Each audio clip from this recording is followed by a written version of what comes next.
Choulin d'Afkouf la Metret Amoudbet, on va commencer le Perek Shiloach Haken, la mitzvah que nous donne la Torah lorsqu'on a croisé un nid d'oiseau par hasard. Alors, si on veut prendre les betzim, les œufs, ou les oisillons qui s'y trouvent, et la mère est en train de couver ses œufs, ou elle recouvre ses oisillons, on n'a pas le droit de prendre la mère avec les petits. Il faut renvoyer la mère et ensuite prendre les petits. Alors, comme introduction à ce sujet, je vais d'abord rappeler le pasouk. Le pasouk dit la chose suivante. Ki kare kan tzipor lefanecha baderech, bechol ha'etz o al ha'aretz, efrohim o betzim, lo tikach ha'em al habanim, shaleach teshalach et ha'em vet habanim tikach lach.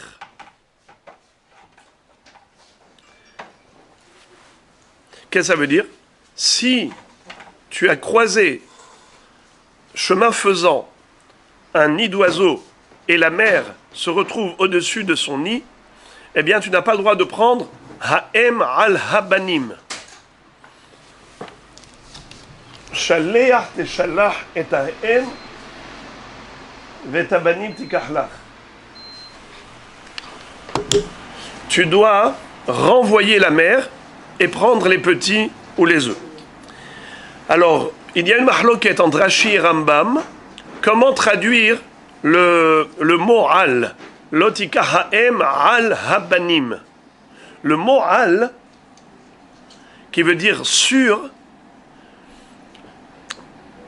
selon Rashi, la kavana, c'est que tu n'as pas le droit de prendre la mère qui est au-dessus de ses petits. Ça veut dire que tu exploites une situation de faiblesse d'un être sans défense. C'est-à-dire que tu sais très bien que la mère ne va pas abandonner ses petits. Elle veut les couver, elle veut les protéger.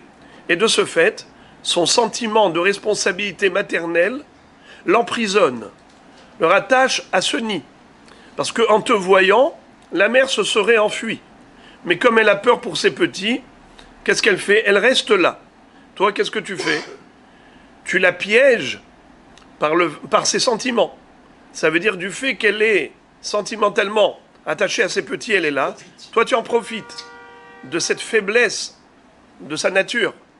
Ça, ce n'est pas... C'est un comportement cruel, en quelque sorte. Alors, renvoie la mère et prends les petits. Rambam dit, Lotika ha'em al habanim, il ne faut pas traduire simplement ha'em al habanim comme Rashi a dit, que la mère est sur les petits. Quand elle est sur les petits, ne prends pas la mère. Lui dit, Lotika ha'em al habanim, ça veut dire ne prends pas la mère avec les petits. Ici, le mot al, ça veut dire avec. Pas sur, quand elle est au-dessus de ses petits, ne la prends pas avec ses petits lorsqu'elle les couvre. Mais si on ne prend que la mère, d'après Rambam, est-ce qu'il n'y a pas de Issour? Oui, il y a un Issour. Mais ce n'est pas un Issour lave, de Lotika ha'em al habanim, c'est un Issour assez, de Shaleach teshalach et ha'em, vet habanim tikach lach. Dans la Torah, on a deux catégories de mitzvot. Mitzvot assez et mitzvot lot assez. Des obligations et des interdictions. Lotika ha'em al habanim, c'est une interdiction. Alors que Shaleach teshalach et ha'em, c'est une obligation. Si tu prends la mère uniquement, d'après Rambam, tu as transgressé la mitzvah de Shaleach teshalach et ha'em. Mais tu n'as pas transgressé le Issour lave, l'interdit de Lotika ha'em al habanim, parce que tu n'as pas pris la mère avec les petits. Pour lui, c'est en cela que consiste l'interdit. Autre réflexion, est-ce que c'est une mitzvah obligatoire ou facultative? C'est-à-dire, par exemple, quelqu'un qui n'a pas de vêtements de 4 coins, est-ce que Minatora, il a l'obligation de mettre un tzitzit? Réponse non. La Torah te dit, si tu as un beged avec arba'a kenafot, alors al kanfe bigdehem, tu as une mitzvah de mettre en effet des tzitzit aux quatre coins de tes vêtements. Mais dans la mesure où tu n'as pas du tout de vêtements qui est à quatre coins, selon la Torah, tu n'as pas d'obligation de mettre un tzitzit. J'ouvre une parenthèse à ce propos. La Gemara dans Masechet Menachot nous dit que Be'idan Ritha An Shinna Na'ase. Qu'est-ce que ça veut dire? Un jour, il y a un rave qui a rencontré un malach.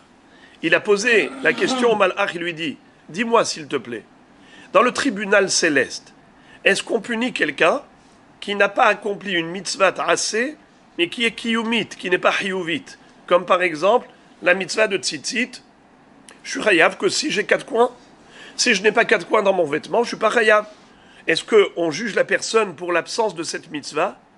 Il lui a dit en temps normal non, mais lorsque dans le monde il y a la rigueur divine qui sévit par rapport à d'autres péchés, alors au moment où on sanctionne pour les autres péchés, Akadosh Baruch Hu, il fait payer même pour cette absence de mitzvot assez kiyumit.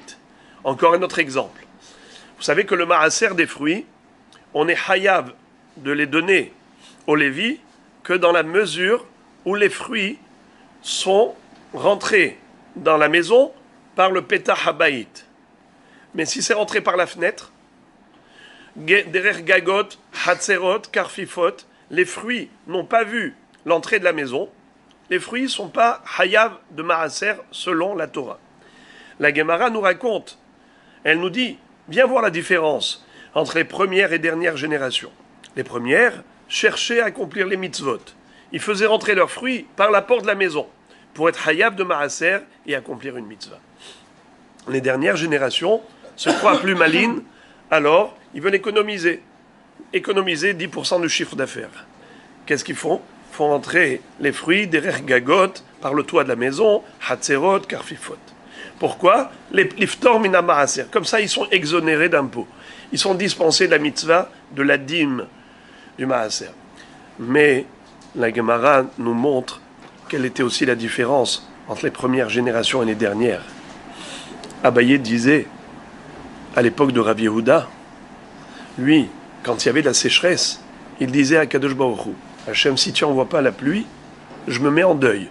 Il enlevait une chaussure comme un endeuillé. Il n'avait même pas le temps d'enlever la deuxième, la pluie elle tombait.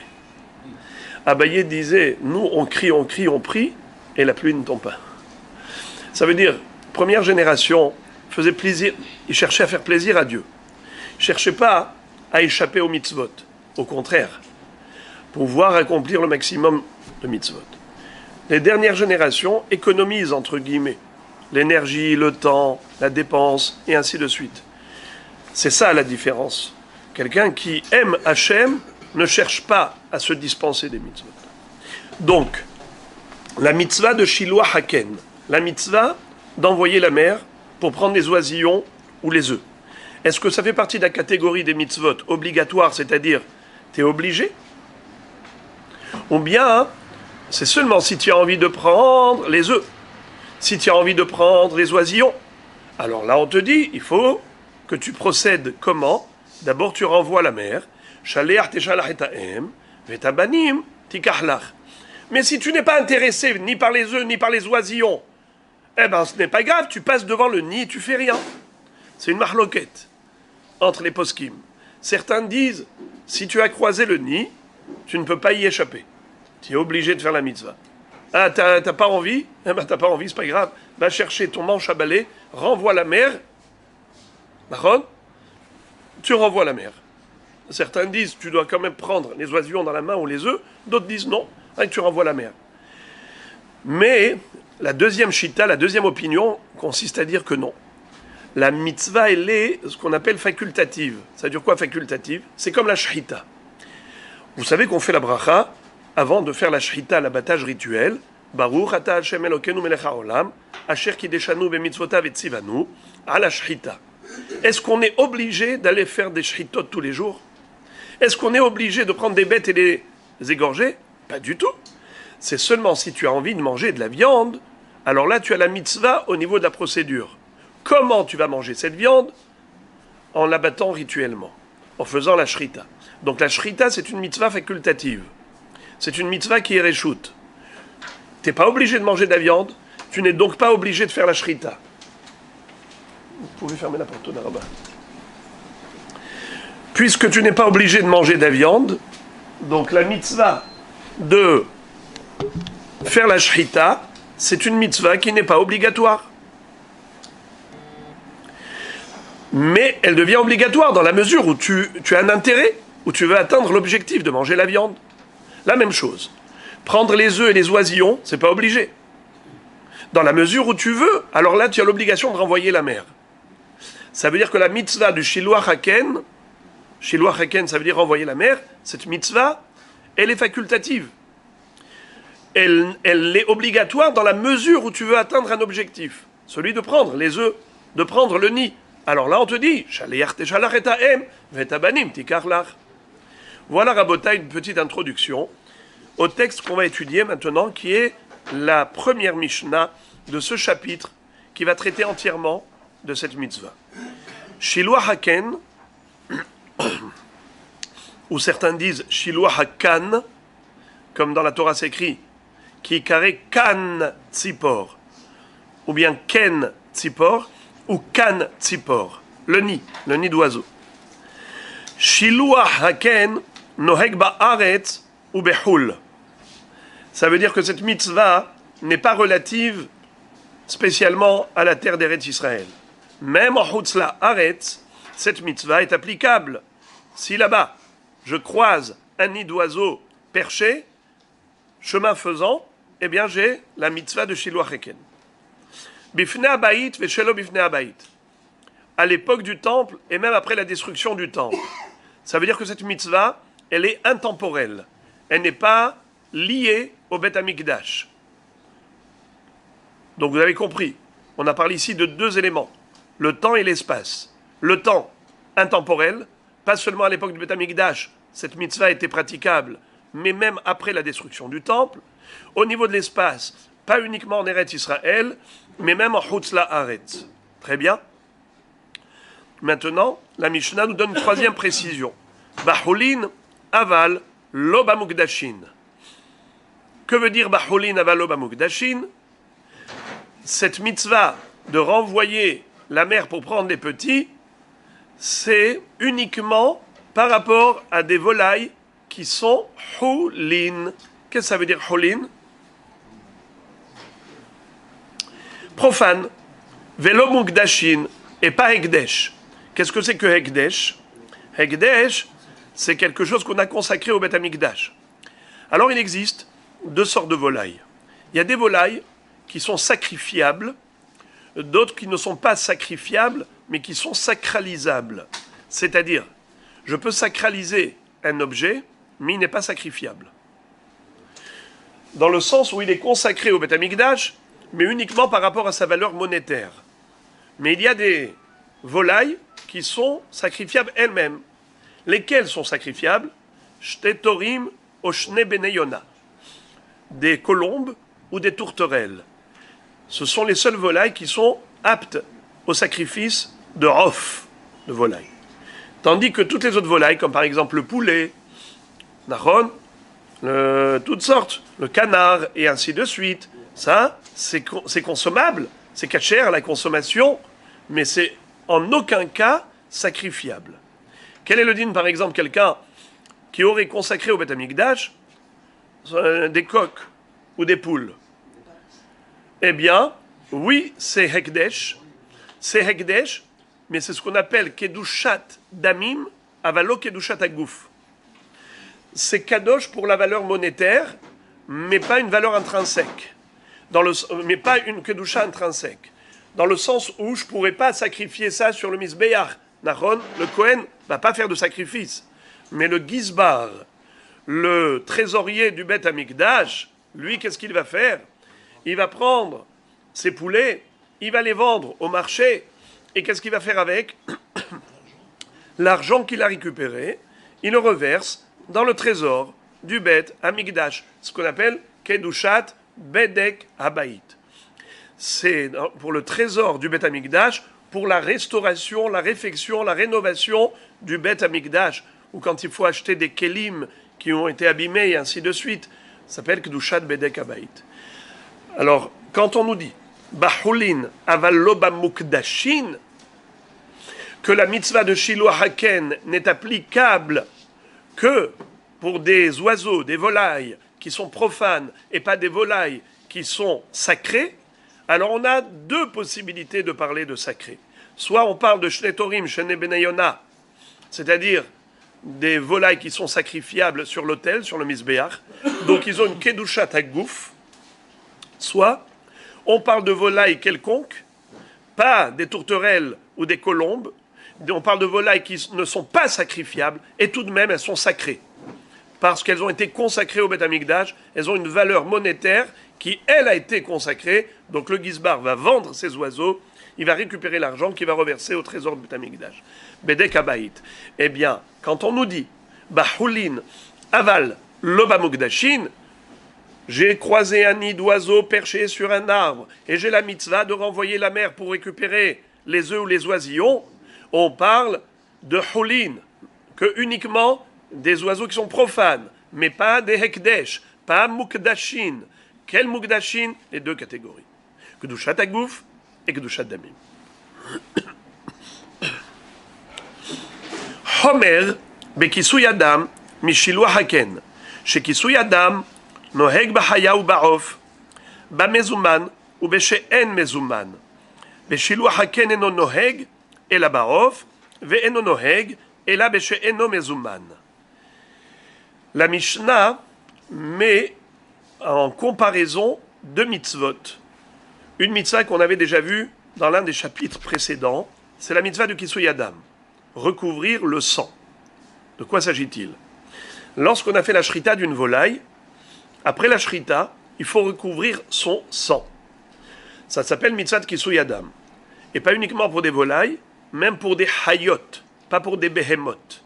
Qu'est-ce que c'est que behema? C'est un animal domestique, comme le gros bétail, menu bétail, les moutons qu'on élève, des animaux d'élevage, les bœufs, les vaches, tout ça, ce sont des behemoths, des animaux domestiques qu'on va élever.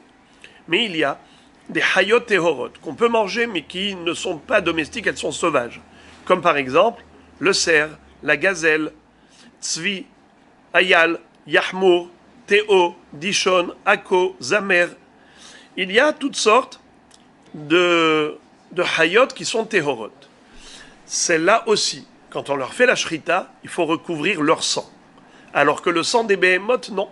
Quand je fais la shrita à un mouton, je n'ai pas besoin de recouvrir son sang. Mais quand je fais la shrita à un cerf, ou une gazelle, un daim, eh bien oui, il faut recouvrir son sang comme celui de la volaille. Alors maintenant, la Gemara nous dit comme ça. Plutôt la Mishnah. Elle montre le contraste entre la mitzvah de Kisui Adam et la mitzvah de Shiloh Haken. Elle dit Shiloh Haken, c'est une mitzvah qui n'est applicable qu'aux oiseaux, qu'aux volailles. Tandis que la mitzvah de Kisui Adam ne s'applique, elle s'applique même aux hayot et pas uniquement aux rofot. Donc je répète les mots. Homer. Traduction de Homer, c'est gravité. Il y a plus de gravité dans le sens où il y a plus de humra dans Kisui Adam que dans Shiloh Haken. Chez Kisui Adam, noheg, bahaya ou baof. Pas uniquement off, mais même haya. Ba mezuman ou beshe'en mezuman. Mezuman, ça veut dire quoi mezuman? Mezuman, c'est quelque chose qui m'appartient déjà. Quelque chose qui est à ma portée de main. Ça s'appelle Mezuman, c'est prêt à l'emploi. Tandis que la mitzvah de Shiloh Haken, elle ne s'applique que à Eno Mezuman. Comme la Torah nous dit, Ki kare kan tzipor lefanecha baderech, bechol ha'etz o ala haaretz. Qu'est-ce que ça veut dire? Tu marchais, et chemin faisant, tu as croisé par hasard un nid d'oiseau perché, ou sur le sol. Ça s'appelle Eno Mezuman. C'était pas quelque chose qui était dans ta propriété, qui était à ta portée de main. Maintenant, tu viens de trouver, tu viens de croiser ce nid d'oiseau. Là, tu as la mitzvah de Shiloh Haken. Mais si, par exemple, c'est des oiseaux qui font partie de ton poulailler, de ton pigeonnier. Tu as ton pigeonnier. Et tu as plein de pigeons. Tu marches maintenant à côté de ton pigeonnier. Est-ce que tu as la mitzvah de renvoyer toutes les mères pour prendre les œufs ou les oisillons? Pas du tout. Pourquoi? Parce que c'est ton pigeonnier. C'est déjà mezouman. C'est déjà à toi, prêt à l'utilisation, prêt à l'emploi. La Torah te dit ki karé, bemikre. Comme par hasard, par coïncidence, tu as croisé le nid d'oiseau, c'est là que t'incombe la mitzvah de Shiloh Haken. Alors que pour le Kisui Adam, il n'y a pas de différence entre mezouman, l'homme mezouman, que ce soit un oiseau que tu as croisé par hasard, une volaille cachère que tu veux faire la shrita maintenant pour manger, tu as la mitzvah de Kisui Adam. Ou bien que ce soit des poules, des coqs qui t'appartiennent, c'est mezouman. Tu fais la shrita, tu as l'obligation de Kisui Adam. Donc pour Kisui Adam, il n'y a pas de différence entre mezouman, rof mezouman et rof pas mezouman. Alors que pour Shiloh Haken, la mitzvah ne s'applique qu'à un nid d'oiseau qui est eno mezouman. Mais si c'était mezouman, patour, ken rabbi. Quand on a un nid de pigeons, un nid dans un balcon, oui. On fait efcar du balcon. Alors là, c'est une très grande question. Est-ce qu'on peut faire hefker une fois qu'il était déjà à nous? Certains disent que oui. On l'abandonne, et une fois qu'il est abandonné, il n'est plus mezouman, et maintenant on va faire la mitzvah. Je voudrais vous dire quand même que généralement, il faut faire la mitzvah la nuit, parce que la mitzvah, elle est par rapport à la femelle, et pas par rapport au mâle. C'est-à-dire qu'il faut que ce soit la femelle, la mère. Shaliach teshalach et em, betabanim tikach la pas et av. Et en général, ils assument leur fonction de parents par rotation. Quand le père il fait babysitter en journée et la mère elle fait babysitter la nuit. Alors si tu veux être sûr de faire la mitzvah, attends la nuit pour être sûr que tu as affaire à la maman. Shaliach teshalach et em. Hein? Ah, pas mal, vous entendez là? C'est joli ce qu'a dit Rabbi Nissim. De là, on apprend la tsni'ut, que les oiseaux ne sortent pas la nuit à l'extérieur. La tsni'ut de revenir hazak. Allez les frères. Veshiloh haken eno noeg ela be'of ve'eno noeg ela besheno mezouman. Et la Mishnah de poser la question Ezehu she'eno mezouman. Qu'est-ce qu'on appelle un oiseau qui n'est pas mezouman, qui n'est pas à ta portée de main? Kegon. Non, le contraire. Quel est l'oiseau qui s'appelle eno mezouman? Ça veut dire qu'il est à ta portée de main. Nachon? Excusez-moi. Non, j'ai dit une bêtise. Heureusement que vous êtes là pour me faire rendre compte. Mezouman, il est à portée de main. Eno mezouman. Ezehu, eno mezouman. Kegon avazim, vetarnegolim, shekinenu bapardes. Aval im kinenu babait. Vechenyone hardisaot. Patour mishiloah. C'est-à-dire que tu peux avoir des poulets, tu peux avoir même des poulets, des coqs, qui ne sont pas, pour lesquels il y a la mitzvah de Shiloh Haken. Tout dépend s'ils sont d'élevage ou sauvages. Ça veut dire si tu les trouves, tu vois des coqs à l'extérieur, qui se baladent, qui se pavanent dans la nature, eh bien, tu pourrais avoir la même mitzvah de Shiloh Haken. Et pourtant, ces mêmes poulets, s'ils sont dans ton poulailler, tu n'as pas la mitzvah. Ça veut dire que ce n'est pas la catégorie de l'oiseau qui compte, c'est l'endroit, c'est où est-ce qu'il se trouve. Est-ce qu'il est dans la nature, donc c'est eno mezouman, ou bien est-ce qu'il est dans ton poulailler, qu'il est mezouman? Ou bien par exemple, yoneh hardisaot. Qu'est-ce que c'est que yoneh hardisaot? Yoneh, c'est yonot. Yonot ou yonim. Yonim. D'accord? Enav keyonim alafikemaim. Alors, yoneh hardisaot. Pourquoi on les appelle comme ça hardisaot? Ça vient du mot hordos. Hordos, le roi Hérode, il avait développé l'élevage de ces pigeonniers-là, qui étaient toujours à proximité des maisons. Il y avait des pigeonniers qui étaient à côté des maisons. Alors ça s'appelle comment? Yoné Hardi Tsaot. Eh bien ça s'appelle Mezouman, ça s'appelle à portée de main. T'as pas de mitzvah de monter sur le pigeonnier et de renvoyer toutes les mers. Je répète. Ezeu.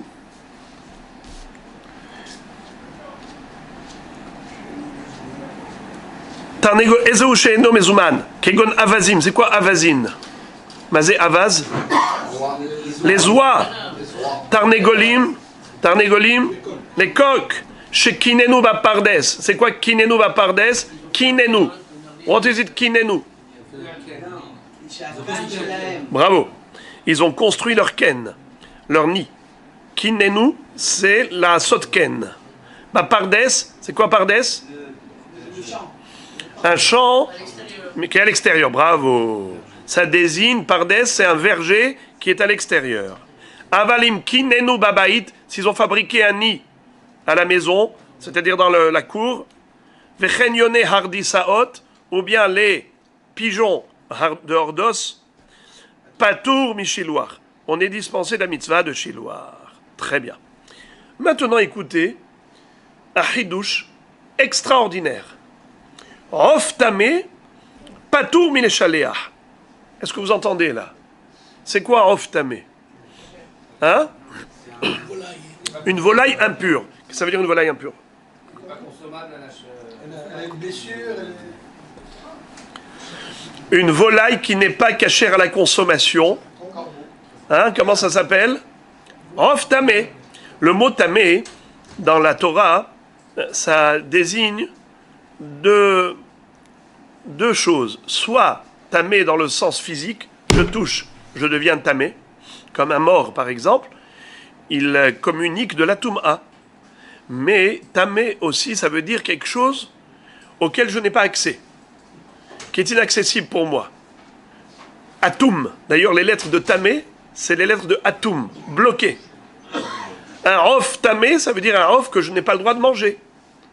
Behemat mea, comme un cheval, un chameau, un cochon, ça s'appelle des behemot meot. C'est quoi behemot meot? Je n'ai pas le droit de manger. Impropres à la consommation, on les appelle impurs. Donc le rof tamé, ça veut dire l'un des 24 oiseaux énumérés dans la Torah. Dans Parashat Re'eh, comme dans Parashat Shmini, on a toute une liste d'une série d'oiseaux qui nous sont interdits à la consommation. Quel est le din si l'un de ces oiseaux-là, l'une de ces volailles que je n'ai pas le droit de consommer, a fabriqué un nid? Et la mère couvre ses petits. La mère couvre ses œufs. Est-ce que j'ai la mitzvah de Shiloh Haken? Réponse, non. Et d'où on le sait? D'où la Mishnah le sait. Qu'est-ce que dit le Passouk? Bravo, il faut se référer au Passouk. Alors moi je vais le dire au Passouk et après vous me dites comment ça sort de ce Passouk. Ki kare katzipor lefanecha baderech bechol ha'etz o ala haaretz efrochim o betzim ve'ha'em rovetzet ala efrochim o ala betzim lo tikach ha'em ala banim shaleach teshalach et ha'em ve'et ha'banim tikach lach. C'est tout. D'où vous le tirez? Une phrase. Allez, les 3 derniers mots. Ve'etabanim tikachlach. Comment vous déduisez de cette phrase? Ve'etabanim tikachlach. Alors, les petits, tu les prendras pour toi. Quand la Torah dit tikachlach pour toi, ça veut dire que tu peux les manger. Or, si ce sont des œufs ou des oisillons, d'oiseaux qui sont impurs, tu ne peux pas les manger. Tu ne peux pas appliquer le tikachlach. Il faut pouvoir potentiellement les manger. Vetabanim tikachlach. Si potentiellement tu peux les manger, là tu as l'interdiction de les prendre avec la mère, et là tu as la mitzvah de renvoyer la mère, et ainsi de suite. Mais si tu n'as pas la possibilité de tikachlach, parce que de toutes les façons c'est un rof tamé, alors tu n'as pas la mitzvah de shaleach teshalach. Vous n'êtes pas d'accord, je sens que vous n'êtes pas d'accord. Je sais que tikachla, ça veut dire que tu vas les manger. Alors, tikachlar, le mot lar, c'est en général dans la Torah, bishvilcha. Comme par exemple, lech lecha me artsecha ou mi molatecha ou mi betavicha et la aretz asher eka. Comment Akadosh Baruch Hu aurait dû dire à Avraham Avinu, lech me artsecha.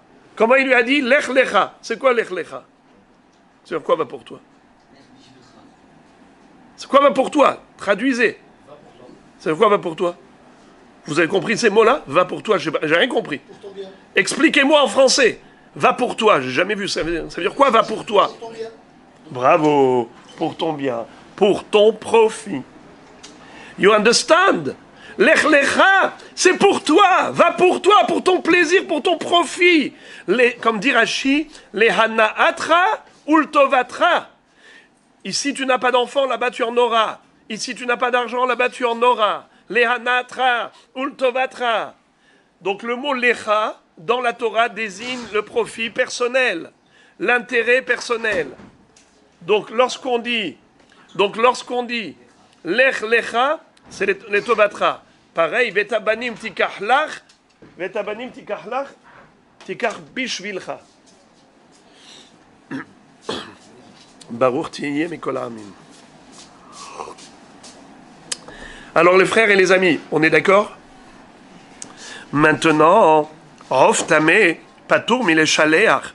Rof tameh rovetz al betze rof tahor. Tahor rovetz al betze rof tameh patour mileshaleach. Qu'est-ce que ça veut dire? Un chidouche extraordinaire. Imaginez-vous qu'il y a eu ici un rof un peu meshuga. Il est parti couver les oisillons ou les œufs d'un autre nid. D'accord? Un rof tamé qui a été couvé les œufs d'un rof tahor.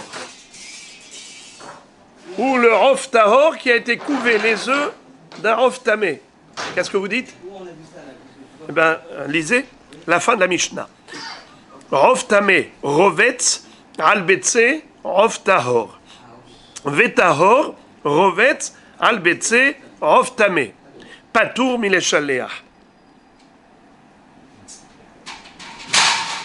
Le fait que c'est pas les siens, alors il n'a pas à les couvrir. Et s'il est d'afok, alors il y a un problème. On n'est pas sûr de faire envoyer la main. Si on ne peut pas les consommer, les œufs, on peut pas les consommer. Non, mais c'est les œufs d'arbre. C'est pas des cires de cuir. Ah, c'est l'inverse. Ils sont cachés avec un off tamé.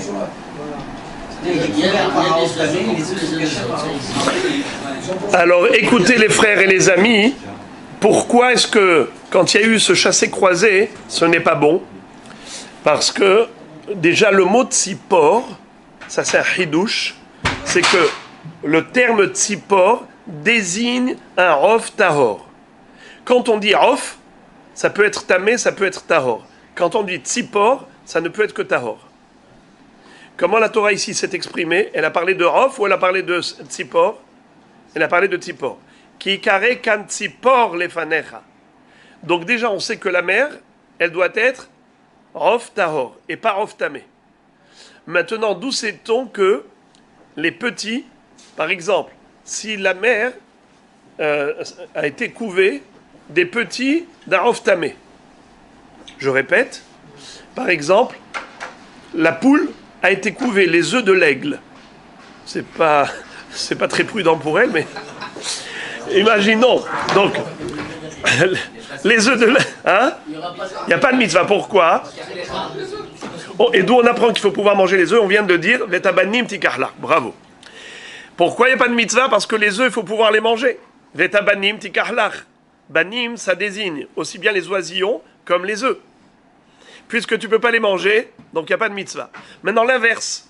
D'où sait-on que si les œufs, ils sont cachers, mais la volaille qui les a couvés n'est pas cachère, il n'y a pas de mitzvah non plus. D'où sait-on cela? Par le terme tzipor. Car tzipor, ça désigne que les oiseaux qui sont tehorim, et pas les oiseaux qui sont temeim. Ki kare kan tzipor lefanecha. La Torah, elle n'a pas dit ki kare kan rof. Elle a dit tzipor. Ce qui veut dire que même la mère, il faut qu'elle soit tahor. Donc, il y a une différence entre tzipor et off, entre volaille et oiseau? En hébreu, oui. En hébreu, C'est pas les mêmes que la volaille, la dinde ou l'oie. tzipor, c'est tous les oiseaux théorim. Tous les volants. Tous les volants tahor qu'on peut manger. Et enfin, on va terminer la Mishnah. Koré Zachar. Koré Zachar. Qu'est-ce que ça veut dire?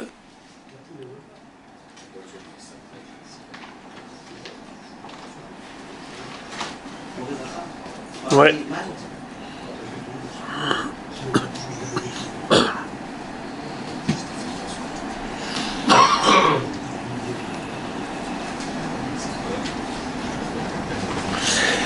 Koré Zachar, le mot Koré, c'est le nom d'un oiseau. Il y a une sorte de volaille. Alors, Rashi dit que Koré, c'est un rof tamé. Et les Mefarshim corrigent et ils disent que non, il y a une erreur de frappe dans ce Rashi. Au lieu de tamé, il faut dire tahor. Koré, c'est un rof tahor hu. Vedarko lirvotz al betse acherim. Zachar patur min eshaleach. Qu'est-ce que ça veut dire? Normalement, on l'a déjà dit que la mitzvah, c'est que pour la mère. Shaliach teshalach et em. Donc c'est que pour la mère. Alors quel est le chidouche ici de dire qu'un koré zachar, c'est-à-dire un oiseau qui s'appelle koré, c'est son nom. Zachar, il est mâle et pas femelle, qui a été couvé des petits, qui a été couvé des oiseaux qui ne sont pas les siens. Ou bien même les siens. Koré zachar. Le din est que, puisque c'est son habitude, on aurait pu croire qu'il a un statut de femelle. Bien qu'en général, la Torah ait exigé que ce soit une femelle, mais on aurait pu penser que celui-là, il est considéré comme femelle. Nachon? C'est pour cela que, d'ailleurs, Rabbi Eliezer, Mechayev, Rabbi Eliezer, étonnamment, va dire que, bien qu'il soit Zachar, on est hayab de le renvoyer pour prendre les betzim. Car c'est son derer. Pourquoi la Torah a parlé de femelle?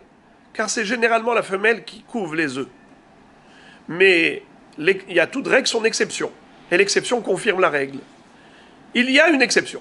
Il y a un zachar qui est considéré comme femelle. C'est le koré. Koré, pas du nord, du sud. Le koré, lui, il est toujours revêt sur les œufs. Alors, on dirait une femelle. Rabbi Eliezer, il dit, eh bien, c'est la même halakha. Shaliach teshalach et em vetabanim tikachlach. Lui, il est comme une M. Hachamim disent non. Hachamim disent, la mitzvah, c'est uniquement la femelle, la mère, et pas le mâle, même si c'est un mâle qui couvre les petits. Et même Rabbi Eliezer est d'accord que pour les autres oiseaux qui n'ont pas l'habitude de couver leurs petits, les autres zecharim, c'est évident qu'il n'y a aucune mitzvah de shiloach aken. Gemara. Ken.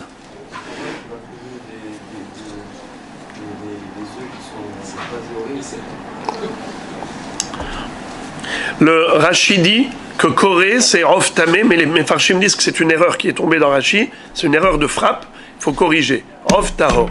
Donc, lui, il est tard, il peut aller couvrir des... Si son derrière, c'est d'aller couvrir des œufs, tu vas couvrir des œufs qui sont en alors imaginons qu'on reconnaît les œufs. On voit que c'est des œufs. D'ailleurs, il y a des simanimes pour les œufs qui sont cachers. C'est quoi? Ovale, ça ne suffit pas. Parce que... Hein? Bravo. Bravo. Il faut que ce soit kad vehad.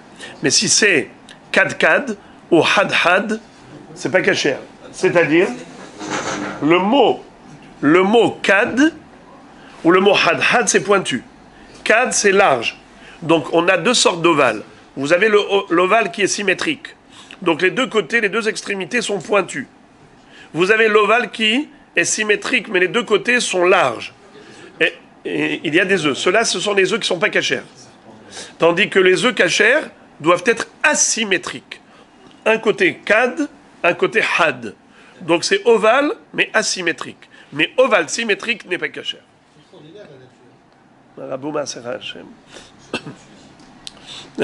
Et donc, on reconnaît que l'œuf, il est cachère. D'autant plus si la majorité des oiseaux qui circulent dans l'entourage, dans les alentours, c'est des cachères, on va d'après le Rov. Tosfot, dans plusieurs endroits, dont Betsa d'Aftet Vav, Tosfot nous disent que on peut acheter des œufs chez les Goïm. Comment ça se fait?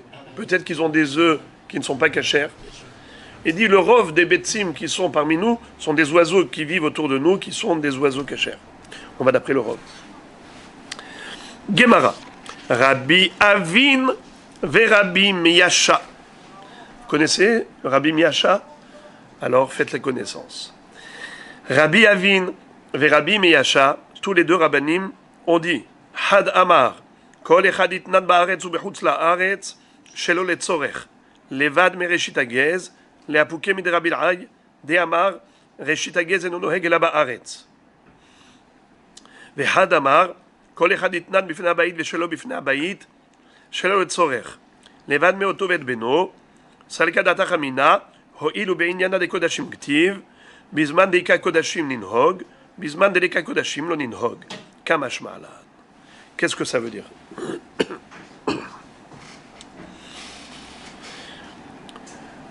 Pour ceux qui s'en souviennent, on a étudié 6 chapitres sur des thèmes différents.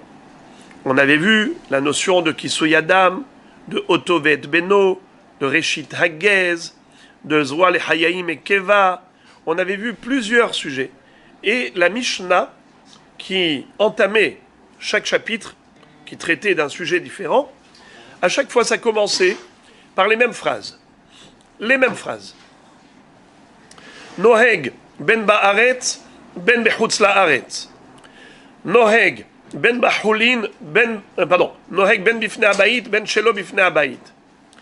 Et par contre, pour certains on a dit ba'hulin ou ba'mugdashin, pour certains on a dit ba'hulin avalo ba'mugdashin.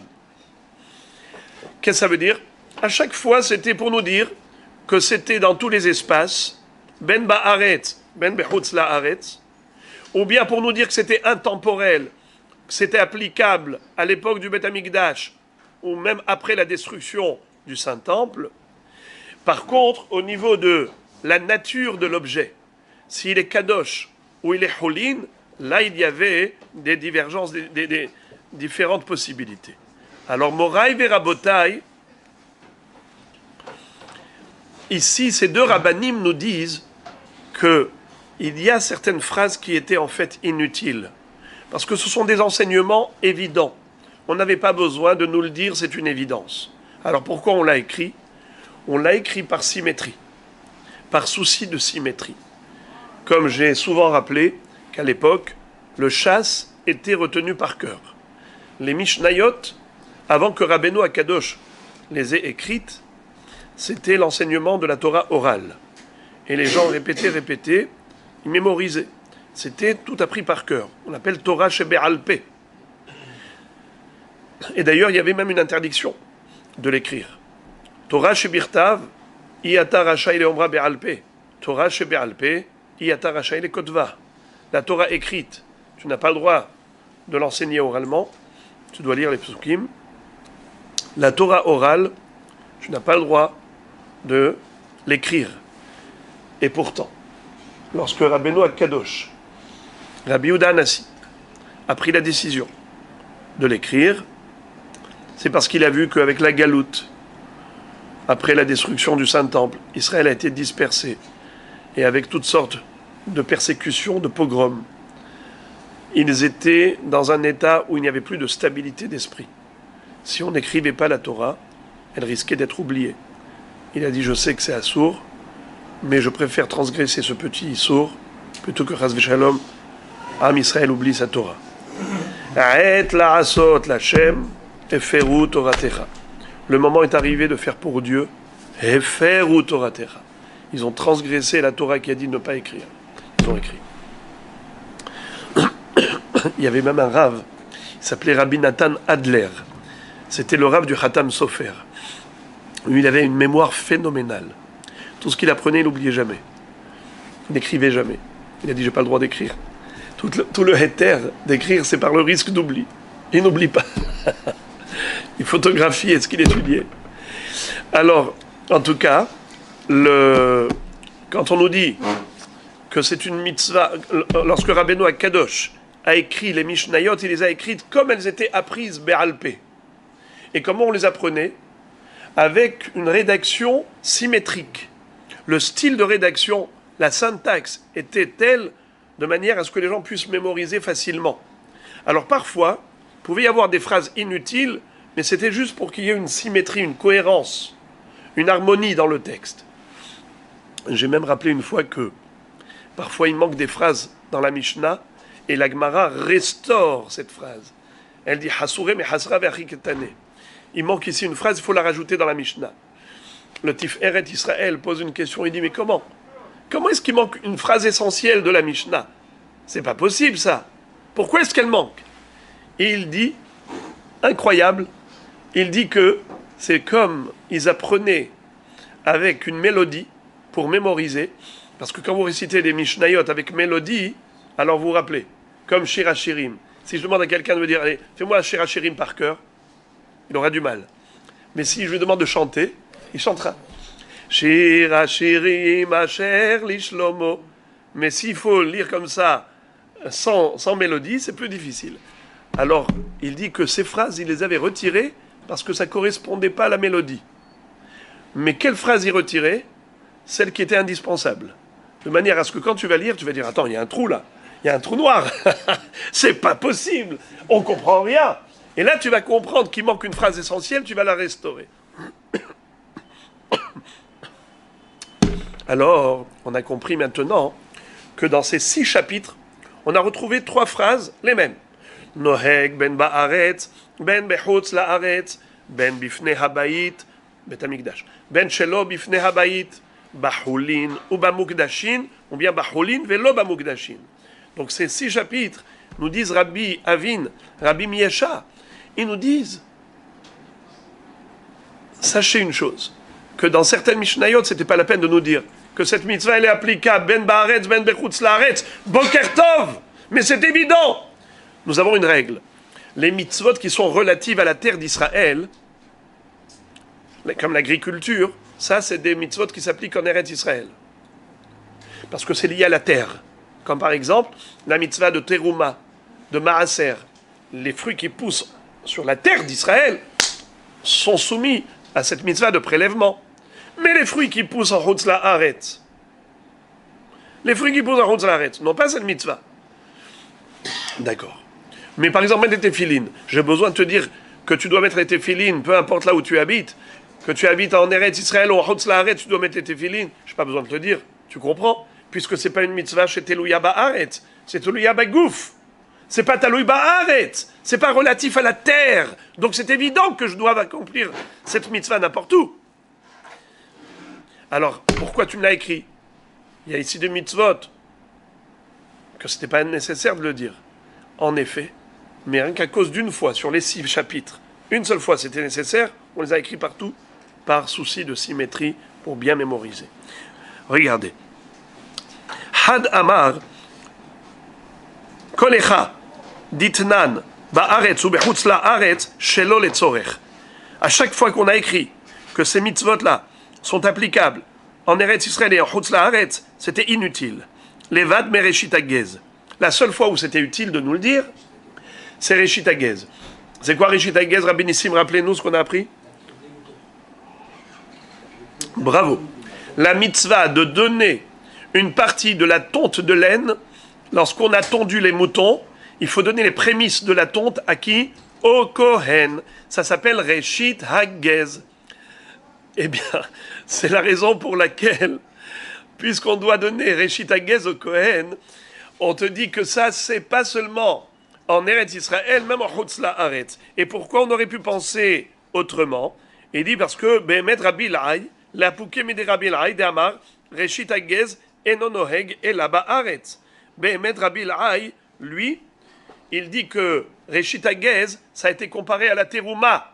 Comme la terouma du produit agricole n'est prélevée qu'en Eretz Israël, ainsi le Reshit Hagez n'est prélevé pour donner au Kohen qu'en Eretz Israël. Pour lui, La Torah dit Réchit pour la terouma, Réchit Agez, les prémices de la tonte, Réchit. Comme ce Réchit, c'est Davka en Eretz Israël et pas en Chutz Laaretz, ainsi Réchit Agez, on doit donner au Kohen que pour la laine des troupeaux d'Eretz Israël et pas des troupeaux de Chutz Laaretz. Alors c'est évident qu'il y a ici un chidouche de contredire Rabbi Ilai. La Mishnah avait besoin de te dire, nous on n'est pas d'accord, nous Hachamim on n'est pas d'accord avec Rabbi Ilai. Et on te dit que ben ba'aretz, ben bechutz la'aretz. Donc c'était utile, c'était nécessaire de l'écrire. Et puisqu'on l'a écrit pour Réchit Agez, on l'a écrit pour tous, par symétrie. Vehad amar, kol echad ditnan, bifnei habayit veshelo bifnei habayit, shelo letzorech. Levad meoto vet beno. Qu'est-ce que ça veut dire? À chaque fois qu'on a dit dans les Mishnayot, dans les 6 chapitres, on te dit ben bifnei habayit, ben shelo bifnei habayit. Cette mitzvah, elle est intemporelle. Elle est applicable même après la destruction du temple, pas uniquement à l'époque du Beth Amikdash. Tu as besoin de me le dire, mais c'est évident. Quel rapport avec le Beth Amikdash? Eh bien, on te dit, c'est vrai que c'était inutile. Il n'y a qu'une seule fois où il fallait l'écrire. Et à cause de cette seule fois où il fallait l'écrire, on l'a écrit partout, par symétrie. C'est laquelle? C'était quelle mitzvah? Oto ve'et beno lotishratu beyom ehad. Qui veut nous rappeler, c'est quoi cette histoire? Faire la shrita le même jour au père ou à la mère et au petit. Très bien. On n'a pas le droit de faire la shrita le jour même de la mère et du petit. Oto ve'et beno lotishratu beyom ehad. Bien que c'est écrit oto au singulier, c'est ota ve'et beno ve'et benah. On n'a pas le droit de faire la shrita de la mère et du petit le même jour. Est-ce que cette mitzvah, c'est même après la destruction du temple? Oui. Où on l'a vu? Ben bifnei habayit, ben shelo bifnei habayit. Et pourquoi tu avais besoin de me le dire? Mais c'est évident. Pourquoi j'aurais pu penser que cette mitzvah se limite à l'époque du Beth Amikdash? Ma pitom, qu'est-ce qui m'aurait laissé penser une chose pareille? Réponse. C'est que cette interdiction de faire la shrita de la mère et du petit le jour même, c'est écrit dans la paracha de Shor au Kesev, au Ez, qui valed vehaya shivat yamim tahatimo ou miyom hashemini vahal'a yeratse le korban ishel Hashem. Et après c'est écrit veshor ose oto ve'et beno lotishhatu biyom ehad. Le contexte, c'est un contexte de korbanot. Et juste après avoir parlé des korbanot, tu me parles de l'interdiction de faire la shrita d'une bête profane avec son petit. N'est-ce pas? D'une bête avec son petit. Tu as écrit ça dans quel contexte? Korbanot. Tout laisse à penser que l'interdiction de faire la shrita de la mère et du petit, c'est qu'à l'époque des korbanot. À savoir, quand le Beth Amikdash était construit. Mais après sa destruction, on ne peut plus offrir des sacrifices. C'est interdit. J'aurais pu penser que de la même façon que les sacrifices ne sont plus d'actualité après la destruction du temple, ainsi l'interdiction de faire la shrita de la mère et son petit le même jour, ce n'est plus d'actualité. Cette interdiction a été abolie avec la destruction du temple. Voilà pourquoi il fallait l'écrire. C'était utile de nous le dire, que ce Issour de Oto vet beno, Noheg, ben bifnei habayit, ben shelo bifnei habayit, même après la destruction du temple.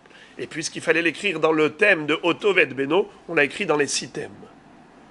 Dans Kisui Adam, dans Guida Naché, dans ceci, dans cela, on l'a écrit dans les 6 thèmes.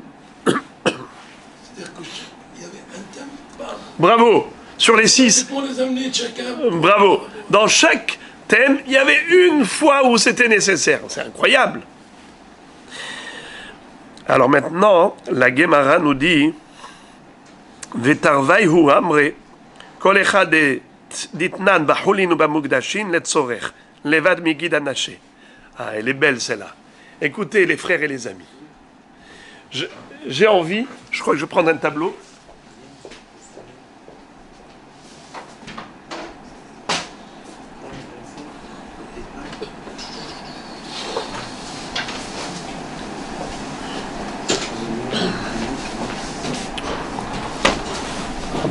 Ça va tenir comme ça. Regardez. J'espère qu'il est effaçable. On a dit que le premier c'était Réchit Hagez.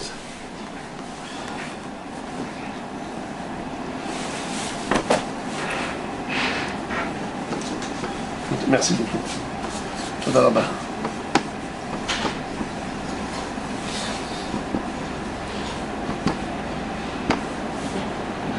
Réchit Hagez, ça c'est le premier sujet. Le deuxième, Otovet Beno.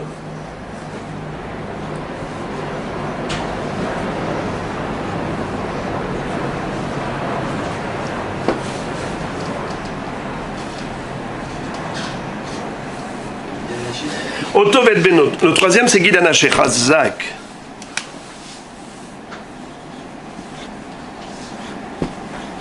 C'est quoi le Guide Anaché? Chazak. Alors, on a ici trois thèmes.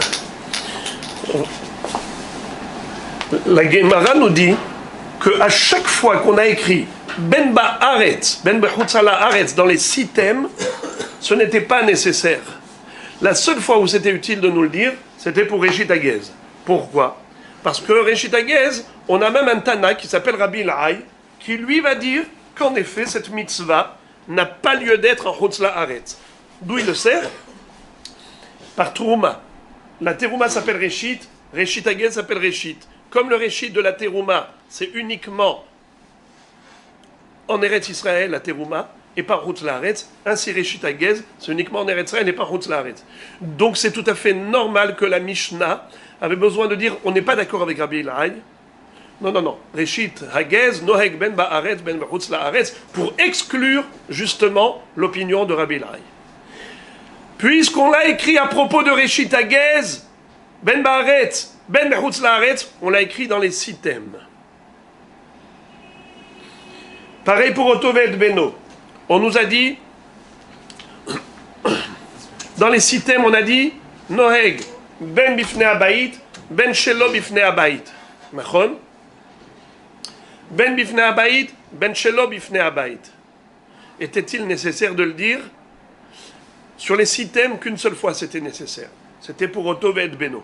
Pourquoi j'aurais pu penser que, après la destruction du temple, il n'y a plus d'interdiction de faire la shrita de la mère et du petit le même jour? Puisque ça a été écrit dans le contexte du korban, j'aurais pu penser que lorsque les korbanotes ne sont plus d'actualité, ce issour non plus n'est plus d'actualité. Voilà pourquoi il était nécessaire de le dire. Et puisqu'on l'a dit pour Otovet Beno, on a dit Ben Bifnei Abayit, Ben Shelo Bifnei Abayit dans les 6 thèmes. Maintenant, Guide Anaché. Oubliez Guide Anaché. Prenons le terme, la phrase. Noheg Bahulin Avalo Bamugdashin. Bahulin Bamugdashin. Écoutez bien. Bahulin ou Bamugdashin.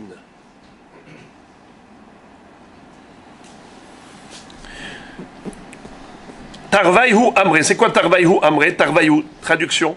Les deux. Les deux. Amru Kol Echaditnan Bahulin ou Bamugdashin Letzorech. À chaque fois qu'on a dit que la mitzvah elle est applicable, pas uniquement pour Hulin, mais même pour Mugdashin, pour des animaux qui ont été consacrés. D'accord? À chaque fois qu'on l'a dit, c'était inutile. À l'exception de Guide Anaché. Là, c'était nécessaire. Pardon, au contraire. Les vêtements Guide Anaché.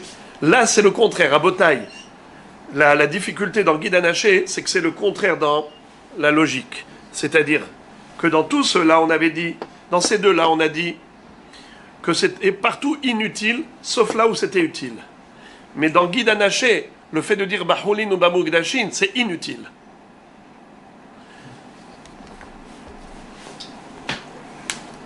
Utile,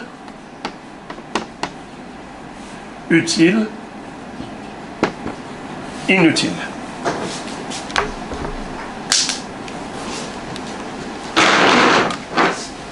Là, c'est inutile.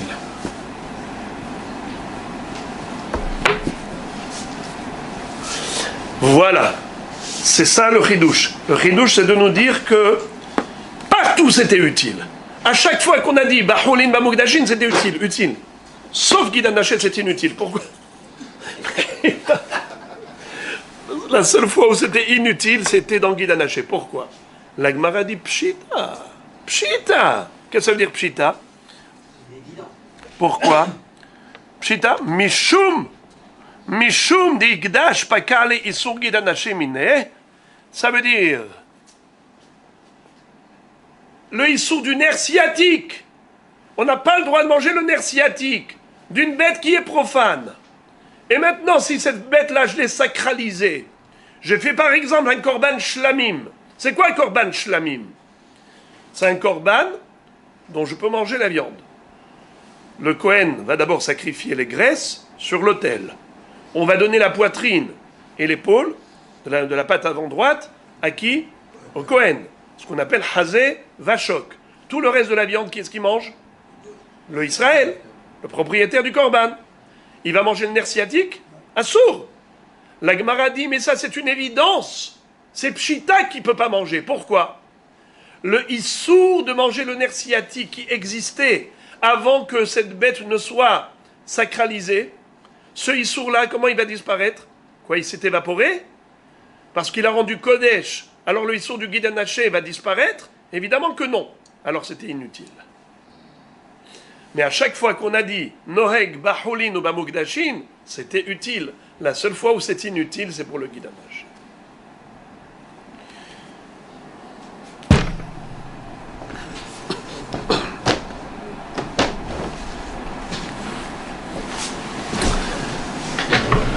C'est plus simple, non, quand c'est visuel. Une image vaut 1000 mots.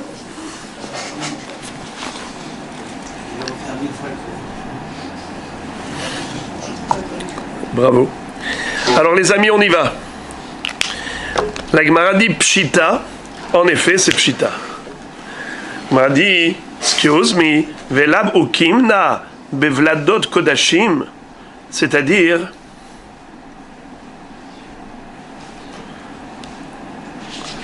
je comprends pas pourquoi tu me dis que pour Guidan Naché, ce n'était pas utile. C'était inutile de l'écrire. Parce que c'est une évidence. La Gemara dit que non, c'était un chidouche. Parce qu'on a dit qu'on parlait de Vladot Kodashim. Qu'est-ce que ça veut dire Vladot Kodashim? Lorsque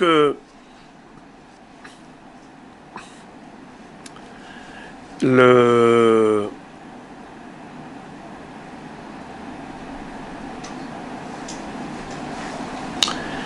Issour de Guidan Naché, il peut être préliminaire, il peut être avant, en amont de la Kedusha. C'est-à-dire, j'avais une bête qui était profane, il y avait dedans un nerf sciatique dans sa patte, évidemment. Ce nerf sciatique était frappé d'interdiction. Ensuite, je vais consacrer cette bête au Beth Amikdash pour la sacrifier. Elle devient Mukdashin. Elle est passée du statut Choulin au statut de Mukdashin. La Gemara dit Pshita. C'est évident que le Issour Guidan Naché reste en vigueur. Pourquoi? Il n'y a pas de raison que ce Issour disparaisse parce que la bête, elle est devenue Kadosh. La Gemara dit, ça c'est vrai. Mais on a déjà dit précédemment, dans les dapim précédents, que cette phrase-là de la Mishnah à propos de Guidan Naché a une nécessité et il y a une utilité de le dire. Pourquoi? On parle du cas de figure suivant. Si on a consacré le Vlad Kodashim, ou plutôt la bête, elle était enceinte, le petit, la vache, d'abord, elle était kadosh, ensuite, elle est tombée enceinte, cette vache qui était kadosh, le petit qui est en elle, il a eu une formation d'un fœtus qui, au début, à l'état embryonnaire, s'est formé petit à petit. Quand le nerf sciatique est né, il y a eu les deux Issourim qui arrivent en même temps. C'est-à-dire, c'est du petit. Le fœtus, son Guidan Naché, quand il va naître, quand il va se former, eh bien, il va se former en étant kadosh. Là, c'est un chidouche. Là, tu ne peux pas dire où a disparu le Issour Guidan Naché. De dire que le Guidan Naché, c'est un Issour qui s'applique aussi au Kodesh, une bête qui est Kodesh, c'est un chidouche. Parce que j'aurais pu penser Quand est-ce que le guide anaché s'applique au Kodesh? C'est lorsqu'il a précédé le Kodesh. D'abord, on avait une bête profane, on l'a sacralisée. Quand elle était profane, il y avait le issour du guide anaché. Là, tu dis, le issour du guide anaché ne va pas disparaître tout seul. Comment il va s'évaporer? Mais lorsqu'il est arrivé concomitamment avec le issour de Kodesh, guide anaché, il s'est formé. Et au moment où il s'est formé, il était Kodesh, qui dit que le issour guide anaché s'applique au Kodesh. C'était oui utile de me le dire. Alors pourquoi tu dis que c'était inutile? C'est la question de la Gemara. La Gemara dit, pourquoi tu me dis que le guide anaché de dire Noheg ben Bahulin, ben Bamugdashin, c'était inutile? Pourquoi tu dis que c'était inutile? Ben d'ailleurs que c'était utile. Parce qu'on ne parle pas d'un guide anaché d'une bête profane qui a été sacralisée. Et là tu dis que c'est une évidence. Pshita. C'est évident. Puisque c'était assour avant, ça restera assour même après la sacralisation. Ça c'est quand il y avait 2 temps. Mais là c'était simultané. Quand le guide anaché est né dans le fœtus, eh bien à ce moment-là il était déjà kadosh. Alors pourquoi tu me dis qu'il n'y a pas de ridouche? Bien sûr qu'il y a un ridouche. La Gemara dit Umaïta ma okimna lav mishum de kashialan lolitne me'ikara nami lotik shelach aide de tana letzorech tana nami shelo letzorech. Ça veut dire que en fait la raison pour laquelle on avait cherché ce cas complexe du fœtus, c'est parce que justement la Gemara se posait cette question. Laquelle? Pourquoi tu m'as écrit une chose inutile? Tu as été chercher midi à 14h. On parle d'un fœtus, d'une bête sacralisée que le guide anaché, lorsqu'il a été formé, créé, alors en même temps, concomitamment, il était aussi kadosh. Pourquoi tu as été chercher tellement loin? C'est parce que tu te posais la question. À quoi cela sert de l'écrire? Bachulin, Bamugdashin. La Gemara dit, calme-toi. Il ne faut pas que cette question t'intrigue. Il n'y a aucune utilité. Tu veux savoir pourquoi on l'a écrit? Par symétrie. Pourquoi c'est la première fois que tu as vu qu'on a écrit quelque chose qui n'était pas utile et on l'a écrit par symétrie? C'est pas la seule fois. Ces 3 phrases. Je vais même plus loin. Réchit Agez. Pardon. Le Ben Ba'aretz, Ben Bechutz La'aretz. C'était pas nécessaire dans les 5 thèmes. C'était nécessaire que dans le 6e thème. Réchit Agez. À propos de Ben Bifnei Abayit, Ben Shelo Bifnei Abayit, c'était inutile dans les 5 thèmes. C'était utile que dans Otovet Beno. Tu as écrit 5 fois inutilement pour une seule fois que c'était utile. À plus forte raison, lorsque c'était utile. Toutes les fois, c'est sûr que tu peux l'écrire une fois inutilement par symétrie. Vous avez compris? Alors la Gemara dit, ça c'était le cas complexe qu'on avait cherché, c'était parce qu'on cherchait une utilité. Mais maintenant qu'on a compris qu'on n'a pas besoin de trouver une utilité dans toutes les phrases, simplement c'est parce qu'on a 6 thèmes qui sont symétriques et on a écrit les 3 sujets. Ben Ba'aretz, Ben Bechutz La'aretz, Ben Bifnei Abayit, Ben Shelo Bifnei Abayit, Bachulin ou Bamugdashin. Eh bien, comme on a écrit les 3 dans les 6 thèmes, même lorsque parfois c'était inutile, on l'a tout de même écrit. Et comme j'ai expliqué pourquoi la symétrie est une chose importante dans la rédaction des Mishnayot, c'est parce que les Mishnayot étaient apprises par cœur et il fallait que ce soit une syntaxe cohérente. On va terminer le sujet.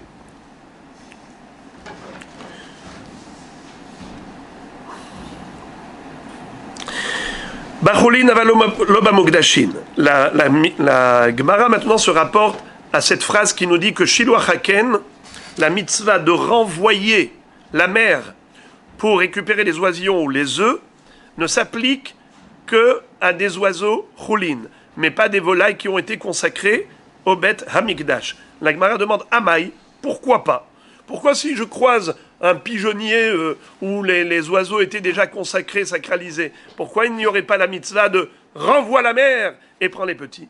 La Gemara dit de Amarkra, Shalech te shalach et ta'em, bemi shata metzuve le shalecho, yatzaze ata metzuve shei ata metzuve le shalecho, et là les avions l'idée à Gizbar. La Gemara dit mais c'est normal. On te dit de renvoyer la mère, mais là au contraire, tu dois la porter, tu dois l'amener au Gizbar pour soit faire la shrita, soit pour revendre ce coq ou ce poulet pour avoir de l'argent pour le Beth Amikdash, pour le trésor du Beth Amikdash. Qu'est-ce que tu renvoies à la mer? On a besoin de cet argent. Amar Ravina, de cette dracha-là, Ravina a déduit quelque chose d'incroyable. Il dit, Hilkar, Rov Tahor, Sharag et Nefesh, Patour Mishiluach, Maïtama, de Amarkra, Shaliach Teshalach et Aem, Bemi Shatam Tsuve le Shalecho, Yatzaze Shei Atam Tsuve le Shalecho, et là, les Havio, les Beddin. Écoutez, les frères et les amis, vous avez déjà entendu parler du Shor Aniskal? Le Shor Aniskal, le taureau lapidé. La Torah nous parle d'un bœuf en corner, un taureau sauvage qui a tué une personne. Eh bien, il faut le lapider. Sakol isakel ashor. Ce qu'il a, on le lapide. On lapide le bœuf qui a tué un être humain. Aaron qui a tué un homme. Alors maintenant, Rabota, écoutez ça. Quel est le din si c'est un oiseau qui a tué un être humain? Il y avait un bébé que sa maman a laissé dans le jardin, dans son berceau. Il était là, gentiment, en train de prendre du soleil. Sa mère est partie juste à ce moment-là pour faire un café. Et elle revient avec sa tasse de café et son gâteau. Elle s'assoit à côté. Qu'est-ce qu'elle voit? Le coq du poulailler, là, ou bien un oiseau qui est arrivé. Hein? Il s'est mis à Shemiatzilenu, à picorer l'enfant, et il a tué. Qu'est-ce qu'on fait? On doit prendre cet oiseau et on doit le lapider. Ça veut dire que quand la Torah elle a parlé du shor, Aniskal, elle a parlé d'un taureau en corner, c'est pas uniquement, exclusivement un bœuf.